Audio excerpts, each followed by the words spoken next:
네, 안녕하십니까. 네, 박정진 TV 부동산 클래스.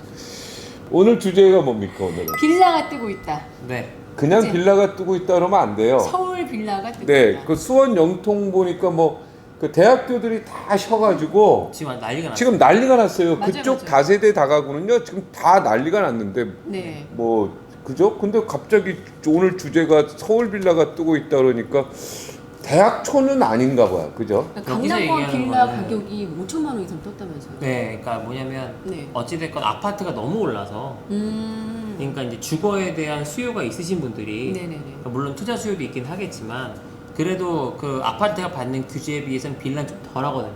그렇죠. 네, 아무래도 투자에 대한 어떤 황금성이나 기타 이런 부분들의 리스크가 있다 보니까 나라에서 그래도 빌라는 조금 덜 그렇게 하고 있죠. 근데 사실 빌라면요, 저는 이제 빌라에서 살아봐서 또 아는데 네, 사기는 쉬운데 팔기 어렵다. 네, 네. 절대 이제 매매는 안 된다. 뭐 이런 얘기들. 그러니까 실수요자들이 빌라 원래 많이 사는데 네. 나 너무 궁금한 게 아파트는 지금 대출이 막 15억 이상은 안 되고 뭐 9억인가 10억부터는 뭐 몇 프로밖에 안 되고 막 이러잖아요. 네, 네. 네. 빌라 똑같습니까? 똑같죠? 주택이니까. 똑같은데 우리가 통상 얘기하는 뜨고 있다 빌라는 뭐 2억대, 3억대부터 시작해서 4억대, 5억대가 많고요. 네. 그리고 이제 보통 다세대들은 안 커요. 우리 아까 말씀하신 살아봤다는 빌라는 네. 진짜 우리가 굉장히 뭐 큰 외국 거죠. 사람이 얘기하는 그런 스토리 마을 아파트보다 같은데 더 좋지요. 그- 아니에요. 그 스토리 마을에 있는 빌라는 설에 막. 네, 스토리 마을. 예, 거기는 정말 좀 이렇게 진짜 맨션 빌라 같은 동네는 옛 좋아요, 어른들이 동네만. 얘기했던 동네만. 그런 데고 통상 얘기하는 다세대는요 보통 25평 커봐야 32평 그러니까 방 두 개. 40평대도 두 개에서 세 개. 보통 3개 그러니까 20평대여도 방 3개예요 왜냐면 쪼개고 만들기 때문에 그러다 보니까 이제 사실 황금성이 떨어지죠 은행에서 대출도 들러오고 대신 대출 규제에 대한 영향이 좀 져서 사람들이 이마저도 더 오를 것 같으니까 왜냐면 결국 모든 비즈니스 부동산 비즈니스는 땅에 대한 어떤 지분 확보잖아요 그래서 이 아파트 같은 경우도 대지 지분이 있는 거고 이제 빌라 같은 경우는 사실 재건축이 가능할 만한 그런 데들 빌라 지분을 보고 들어가는 경우가 투자용으로는 좀 있었던 거고 네. 그리고 제가 맨날 얘기하는 홍합빌딩 같은 경우는 100% 지분이기 때문에 또 사람들이 선호하는 거고 예, 그런 형식이죠. 그러니까 쉽게 얘기해서 지금 그냥 빌라가 뜨고 있다 이런 주제로 하고 있지만 네네네. 앞에 서울이 붙어야 돼요. 네. 서울 그러니까 수도권이라고 얘기해도 안 돼요. 네. 서울 빌라. 지금 뭐 예를 들어 수원이라든가 인천이라든가 근데 이쪽 빌라는 뜨고 있는 게 아니에요. 강북도 네. 강북도 좀 약간 예외고요. 강북도 강남에 아니죠. 있는 지금 빌라. 이거 제목이 좀 잘못됐는데 그러면 서울 강남에 있는 강남권에 빌라. 빌라가 뜨고 있다. 이게 정확한 표현인가요? 아니요. 제가 말씀드리는 게 이 네. 빌라가 왜 갭 투자가 가능하냐면 전세 대출이 되게 잘 돼요. 그러니까 저희 집도 예. 그러니까 저희 주인이 네. 그러니까 그 전세가에 2억만 얹으면 네. 우리 집을 살 수가 있었어요. 네. 네. 그래가 주인이 그 사이에 2번이나 바뀌었어요. 네. 그러니까 이게 아, 뭐냐면 갭 투자가 가능한 네. 거예요. 갭 투자가 충분히 아직까지 빌라가 갭 투자가 가능하고 무입주금 빌라가 많습니다. 사실은. 무슨 얘기냐? 대출이 너무 잘 나와가지고 실입주금이 필요 없고 월세만 내면 되는 거예요. 그게 이제 어디에 많냐? 이제 서울의 강남이면 강남 인근에 지금 너무 막 몇백 세대씩 짓고 있는 빌라들이 있습니다. 다세대 수직형 빌라. 타운하우스들 해서 네네네. 1층, 2층, 3층, 4층 다 쓰는데 한 달에 80만 원만 내면 100만 원만 내면 실입주금 없이 살 수 있어요. 그런 빌라들이 지금 어마어마하게 지어지고 살수 있습니다. 있다고요? 네, 매입. 그러니까 실입주금이 없어요. 그냥 떠가는 거예요. 왜? 대출이 너무 잘 나와서. 그래서 아까 말씀드린 것처럼 지금 경기도 광주 쪽, 또 용인 쪽, 죽전 쪽, 그러니까 강남을 한 40분 내외에 다닐 수 있는 그쪽에 빌라들이 어마어마하게 지어져 있고, 그 다음에 은행에서도 너무 평가가 잘 나와서 뭐 무입주금이라고 표현을 하더라고요. 네. 그러니까 아예 초기에 자기 자본이 필요가 없는 그런 것들도 좀 있더라. 그리고 이제 사실은 이제 강북 쪽은 이쪽이 뜨면 보통 이제 파주 쪽, 이제 그 일산 쪽 가는 그 뭐 거기 운정 뭐 네네네. 인근에 거기서 떠야 맞는데 아직 거기까지는 사실하게 잘 모르겠고 김포 인근은 또 좀 떴어요. 빌라가. 네, 네. 거기도 빌라가 그러니까 너무 이런 거예요. 50평대예요. 예를 들면 사용 면적이. 근데 실제 전용 면적은 20평대고 근데 그런 것들이 아까 얘기했던 것처럼 갭 투자가 가능해서. 가능해서 심지어는 갭 투자 500만 원, 1000만 원 갖고도 4, 50평 쓸 수 있는 빌라들을 내가 이제 살 수 있으니까 저는 도리어 내가 나 서울에 출퇴근해야 되는데 너무 많이 오르면 어떻게 하는 이제 수요자들한테는 사실 오르면 뭐예요? 내가 이거 팔지 않으면 돈이 안 되는데. 그러니까 지금 예. 강남의 빌라도 돈 없이 살 수 있다는 거 아니에요? 강남 인근. 그러니까 강남은 안 돼요. 강남은 그래도 강남 인근은 뭐 어디를 얘기하는 거야 지금? 강남에 40분 안에 차로 도착할 수 있는 분당 용인, 죽전, 그 다음에 광주, 신현 뭐 강북. 강북. 강북도 40분 걸리죠. 그런데 땅값도 좋고. 강북 말고 강북 강남 약간 밑으로. 강남의 그 언저리 강남과 하남이 강남 너무 인중. 떴으니까 하남 친구들. 네, 그러니까 하남 그쪽 친구들. 지역의 빌라는 돈 없이도 살 수 있다. 요즘 그래요. 너무너무 짓고 강북은 있어요. 강북 빌라는. 강북은 그런 게 많진 않아요. 그러니까 무보증. 강북의 빌라가 엄청 많은데 무슨 소리 하고 그 있어요? 얘기가 뭐냐면 그 빌라의 그레이드와 퀄리티가 너무 다르다.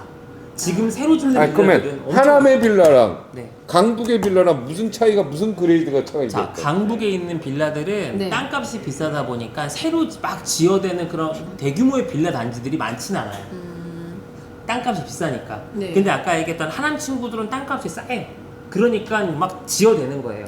내가 아까 천안에 갔다 왔잖아요. 네, 네. 천안에 보니까 무슨 아파트 총 같은 느낌인데 약간 네. 낮은 그게 총이에요. 빌라 단지예요. 빌라 단지가 예, 그냥 어마어마하죠? 뭐 몇 동 있는 게 아니라 20-30동씩 20-30동 있어요. 있더라고요. 그런 게 뭐야? 무보증금이 있는 거야. 타운하우스 했더니 또 아니에요. 왜냐면 빌라야. 1층에 우리 그 빌라의 그 주차장 있잖아요. 예. 그렇게 되어 있어요. 그러니까 한 지하 50짜리. 주차장 있고 1층, 2층 복층, 3층, 4층 복층이거나 그게 아니면 천안에 있는 주차장 그런- 있고 1, 2, 3, 4층 이런 것들이 요새 그 역세권이니까 지하철 역세권 말고 그- 기차 역세권하고 음. 그 다음에 아까 얘기했던 것처럼 주요 그 어떤 이제 거기에 한 40분에서 50분에 도달할 수 있는 데가 근데 나라도 솔깃해봤던 게 뭐냐면 4, 5억이면 사요. 근데 그 4, 5억을 12주구만 1억 갖고 들어가면 한 달에 100만 원 내외 내면 되는 건데 한 3년 정도 기다리면 내가 볼 때는 차가 올라갈 것 같은 거야. 왜? 아까 얘기했던 것처럼 빌라인데 막 20동이야. 그럼 거기 이게 그 우리가 생각하는 빌라 개념이 아니거든요. 그러니까 요는 뭐냐면 제가 이 말씀 드리는 게 아파트는 규제 대상에서 갭 투자가 안 되지만 빌라는 갭 투자가 가능한 상황인데 예전에는 황금성이 떨어져가지고 사람들이 관심을 좀 덜 가졌다가 이 대규모 빌라 단지들이 들어간 데들은 황금성이 생기더라. 왜? 다 실평수가 25평 미만인 거예요. 자 그럼 규제 지역이 강남이 규제 지역이단 말이야. 네. 그죠? 그런데 네. 네. 강남이 규제 지역인데 네. 그 강남의 규제 지역 내에서도 아파트만 규제 지역이다 이거지. 네. 빌라는 아니다 이거지. 빌라는 아니죠. 이게 네. 분명히 근데- 얘기해 주세요. 네. 강남의 아파트는 규제 지역이라서 대출 규제가 아파트는 있는데 다 대출 규제가 있는데 강남이든 강북이든 지금 아파트들은 다 대출 규제가 있는데 네. 빌라는 지금 빌라는 갭 투자가 가능한 이유가 네. 전세 대출이 일단 가능한 게 제일 좋고 네. 그리고 지금 제가 말씀드린 건 뭐냐면 기존의 어떤 이제 빌라 서울권에 지었던 막 빌라 말고 네네네. 제가 얘기하는 거는 타운으로 형성되고 있는 대규모 빌라 대규모 단지 단지. 그걸 얘기를 하는 거라 여러분들이 조금 모르실 수도 있어요. 자 전 그러면 오늘 보고 오니까 알겠어요. 네. 아니, 장난 그럼 아니에요. 그렇다. 어떻게 여기 지금- 서울에 예를 네. 들어서 다니시는 분한테 천안에서 KTX 타고 다니면 차비가 더 많이 들잖아. 근데 천안 아산에서 가깝고요. 그 아산역에서 가깝고 네. 두 번째는 의외로 천안 아산이나 동탄에서 이렇게 왔다 갔다 하시는 분들도 많으세요. 그리고 또 그 지역 주민들은 할인권이 있더라고요. 네. 네. KTX나 SRT.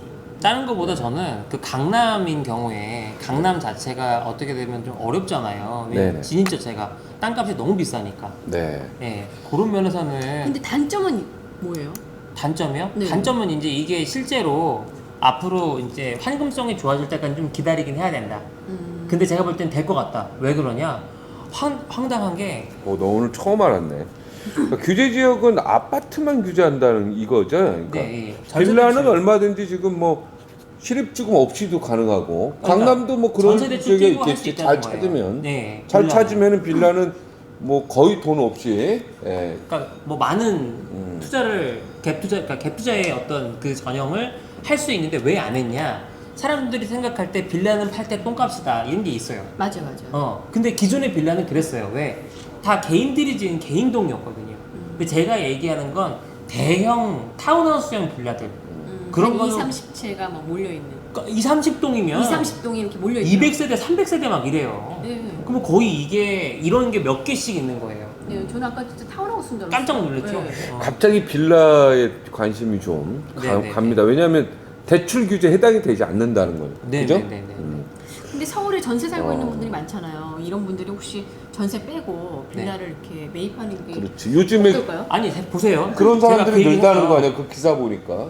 제가 이게 왜 내가 뜰 거라고 생각을 했냐면 네. 이 빌라타운에서 막 소시민적이고 싼 거 4, 5억만 있는 게 아니고요. 요 동네 맞은편이 아파트들이 있어. 아파트들이 있고 그 앞에가 고급 타운하우스 단지. 황당했던 게 집이 막 15억, 20억 이런 것들이 타운으로 2, 3세씩 있는 거예요. 그러니까 이게 어디에? 강남? 광주, 경기도 광주에. 경기도 광주. 전라도 광주. 이게 무슨 말씀이세요? 네. 커피 한 잔 드시고. 커피 한잔 잠깐. 네. 자 선배님, 네. 네, 잠시. 예. 네. 근데 그게 제가 말씀드리는 피곤할 게 시간이에요. 뭐냐면 네. 내가 예를 들어서 지금 언택트 시대잖아. 언택트. 네. 이게 조금 더 지나가서 진짜 재택근무가 활성화가 된다. 네. 내가 이 아파트에서 지금 5, 6억 갖고 전세도 못 얻는데 한 10억만 갖고 있으면 15억, 20억짜리 진짜 80평, 100평짜리 주택 혼자 있으면 가기 싫은데 단지로 있는 거예요. 단지로. 그게 아까 얘기했던 것처럼 서울에 거긴 땅이 크니까 제일 그냥 복작복작했던 좁은 도로에 막 이런 게 아니라 널찍널찍하게. 맞아요.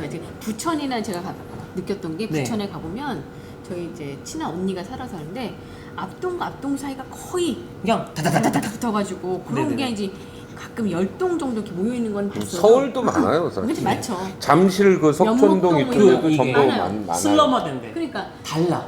근데 차원이 달라. 아까 제가 갔던 그 천안은 띄엄 있으면서 타운하우스처럼 있고 고급 타운하우스 빌라촌. 근데 한 5층 정도 낮으면서 한 3, 40개 정도 있던 것 같아요. 그게 잘 생각해 보시면 이쪽에도 되게 많고 뭐냐면 이쪽에도. 거기에 들어오는 사람들은 실거주가 많아요. 실거주. 그러다 보니까 대출도 잘 나오지만 또 뭐가 있냐면 커뮤니티가 또 그들 나름대로 형성이 될 수 있는 기본이 되고 또 한 가지는 집이 대부분이 복층 아니면 복복층이에요. 무슨 얘기냐? 기본이 복층이고 그러니까 용적률이라 그러나요? 하여튼 네. 자기가 분양 면적하고 공유 면적 빠지는 게 적죠, 빌라. 적고요. 또 한 아주 가지는 적죠. 뭐냐면 공유 면적으로 대부분 빠지는 게. 테라스가 있고 또 루프탑도 쓰고 지하 주차장도 쓰고 자기께 전용만 되는 게 20여 평이지 실제 사용 면적은 대부분 따버리더라고요. 네. 근데 그게 4억, 5억 된 거예요. 그 용적률도 좋고. 그러니까 그죠? 제가 얘기하는 건 뭐냐면 진짜 내가 강북 살아요. 예를 들면 인천 한다고 칩시다. 인천 강남에 서구. 인천 서구에서 강남까지 오려면 얼마나 걸려요? 1시간 정도 걸릴 거 아니에요. 안 막힐 때 1시간 와도. 반? 근데 여기서 40분이면 온다고 가정을 하게 되면 그게 5억대에 내가 예를 들어서 매매가 있고 내가 1억대 초반이면 살 수 있다면 우리 2030도 살 수 있어요. 왜? 한 달에 돈 100만 원 정도 내가 예를 들어서 이자 낸다고 생각을 해도 시간이 지나면 사람이 점점 유동이 많아지면서 올라가니까. 근데 그게 아까 말씀드린 것처럼 대형 타운하우스들이 많이 생기고 있다. 그래서 나는 빨리빨리 다 서울에 집 사는 것도 중요하겠지만 서울보다는 서울에 출퇴근할 수 있는 40분 언저리에 있는 빌라타운을 한번 검토해보는 것도 해볼만 하지 않겠냐. 서울 강남의 빌라는 어때요? 2, 30억씩 해요. 네? 미니멈. 그 20평짜리가? 네. 20평짜리는 아니죠. 네. 한 그래도 40평, 35평에서 40평 되면 그게 2, 30억이요? 네. 네, 어느 동네, 어느 잘못했습니다. 네. 어느 동네? 청담동. 아유, 충성동. 왜 우리 동네도 가 아니, 청담 삼성 말고 그러면 거기가 강남이죠. 예를 들어서 뭐 지금 방배는 서초동이잖아. 서초구잖아. 네, 서초. 거기도 네. 마찬가지겠죠. 거기도- 아니 그렇진 않아요. 그렇진 않아. 저희는 그 단계는. 그 단계는 아니에요. 에이, 동네가 강남이라고 근데 같은 강남은 아니야. 얼마 전에 뭐 저희 서리마을에 사는데 그 동네에 음. 20평대 빌라가 새로 지어가지고 응. 저희 직원하고 구경 갔어요. 얼마예요? 아니 20평대인데 아니 또 어떻게 10억이에요? 전세가 7, 8억이에요. 그러면 매매가 10억이죠. 제가 잘못했습니다. 네, 우리가 그쪽 얘기하자는 건 그건 아니고. 네, 저는 잘못했습니다. 뭐냐면 서울 빌라는 네. 과거에 개인 업자들이 한 동 두 동씩 올린 약간 아파트에 비하면 품질이 떨어지고 뭐 누가 그러다 빌라 거지라고 막 그런 표현도 스스럼없이 나오는 약간 슬럼화된 지역이었다면 지금 짓고 있는 타운하우스형 빌라들은 기본이 10동 20동씩 해가지고 막 지어대니까 네. 근데 이 간격도 그렇고요. 뭔가 분위기가 또 요즘엔 집을 워낙 잘 짓잖아요. 맞아요. 그러다 보니까 제가 보기에는 실투자용으로 내가 1, 2억 갖고 집 살 수 있다. 큰 부담 근데 없이. 저는 네. 결혼해서 처음 집이 빌라 지하 1층. 그러니까 그런 상상을 빌라 지하에서 살았고 지하에서. 그 다음에 이제 열심히 노력해서 빌라 1층으로 왔고 네. 그 다음 열심히 노력해서 아파트 1층으로 왔고 네. 그렇게 해서 쫙한 그렇죠, 그렇죠. 7, 8번 해서 겨우 집을 산 거죠. 네. 근데 보면은 빌라도 괜찮아요. 제가 볼 때는 용적률이 워낙 낮아서 네, 네. 그 토지 그 자기 소유 네. 그런 부분이 굉장히 크고 네. 그다음에 이제 팔 때 잘 안 팔리더라고 내가. 네, 네. 그래서 그것 때문에 고생한 기억은 좀 있는데 그래도 이게 재개발 재건축이 제 지역은 돼가지고 네, 네. 이게 그나마 빨리 팔렸거든요. 그러니까 네, 그런 네, 거 네. 잘 생각하면서 이렇게 하시면은 괜찮겠다. 그리고 지금 말한 대로 타운하우스 이런데 막 100% 거의 그 대출이 가능한 네, 네. 그리고 거의 갭 투자라기보다는 그냥 그 주거용. 매달 월 주거용으로 월세 매달 그냥 대신에 월세 낸다는 개념으로 이자를 내는 내고 거. 내 소유를 갖는 거 네. 이건 한번 고민해 볼 필요가 있다. 신중히 그러니까 그죠? 1억대 괜찮다 이런 얘기입니다. 자본금으로 내 그렇죠. 집을 2030. 마련할 수 있는 기회다. 네. 그리고 또 한 가지 뭐냐면 앞으로는 재택근무 비율이 늘어나기 때문에 그렇죠. 집이 커야 돼요. 제가 생각하는 건 요즘에 중대형 평소세 다시 주목받는 이유가 하루 종일 코로나 때 주말 내내 집에만 있으니까 집에서도 사회적 거리를 둬야 돼. 가까이 있으니까 너무 피곤해. 그래서 갈등과 이런 이혼이 타운하우스를 가면 대부분 복층이거나 복층이거나 막 이러니까 테라스도 있고 루프탑도 있고 자기가 구분돼서 있을 수 있는 공간도 있으니 제가 보는 건 괜히 서울에 있는 것만 보지 마시고 장기적으로는 무인 자동차 이거 시대에 오면 자동 이거 오면 다 그냥 찾아가요. 그러니까 요는 뭐냐면 자기의 직장에서 50분 거리 내에 있는 타운형 빌라를 한번 눈여겨봐라. 자, 네. 광주, 하남, 뭐 수원 하남 등등. 너무 비싸서 하남 친구 광주, 하남 친구 광주. 광주 안에 오포, 전라도 광주 아니에요? 신현리, 그다음에 용인 옆에 죽전, 네. 그다음에 용인도 아직 몇 개 있어요. 어... 그래서 그것도 한번 알겠습니다. 보셨으면 좋겠다. 네. 네. 네, 여기서 마무리하시죠, 선배님. 네. 항상 마무리가 우리는 좀 너무 길게 늘어집니다. 예. 예. 그러니까 빌라에 대한 얘기는 네. 예, 이게 우리가 지금 굉장히 좀 한정돼서 얘기하는 거지. 이게 막 포괄적으로 얘기하는 건 아니고요. 네. 네. 이제 그 빌라는 이 대출 규제 없던 거 확실하죠. 전세 네. 대출 규제를 안 받습니다. 아니 저 매매는 매매 대출 규제도 안 받죠. 매매를 아파트는. 받을 때, 그러니까 이 갭 투자를 하는 입장에서 보면 내가 이거를 담보대출 땡겨가지고 산다라고 했었을 때는 LTV 규정이나 이런 것들을 받을 수는 있어요. 근데 이걸 내가 전세 대출을 받아가지고 갭 투자하는 경우 있잖아요. 그러니까 네네. 내가 전세를 놓는데 이제 이 전세 대출 받아서 들어오는 게 빌라는 아직 된다고요. 전세가 아니라 그냥 사는 거. 그러니까 전세를 끼고 사는 게 쉽다고요. 쉬워요. 왜냐면 저희 집이 전세 주인이 끼고. 네. 아니 네, 그 네. 나 같으면은 전세 끼고 사는 게 아니라 그냥 아파트는 전세 대출이 안 되잖아요 지금. 그렇죠. 빌라는 되네요. 그러니까 전세 대출이 된다. 그러니까 갭 전세 투자가 대출을 가능하다. 끼고 근데 내가 빌라를 사서 그 집에 그냥 실입주하는 거는 그것도 좋죠. 그것도 가능한 거 아니야, 그죠? 네, 왜냐면 그러니까 장기적으로는 빌라 그 대출은 그러니까 지금 아파트 대출에 비해서 그럼 좀 굉장히 좀 쉽다 이렇게 표현하면 되겠네. 좀 더 유연하다. 유연하고 유연하다. 싶다. 네, 네. 예, 자세한 것은 세무사님이나 네, 네. 그 뭡니까 서태양 부동산 와이프 중개소 부동산. 직접 가셔서 여쭤보시기 결제팀. 바랍니다. 하여튼 무언가 쉽다. 네. 빌라는 네. 대출이나 이런 규제에서 조금은 좀 쉽다라는 그런 이야기입니다. 예. 예, 네. 자, 자, 감사합니다. 감사합니다. 네.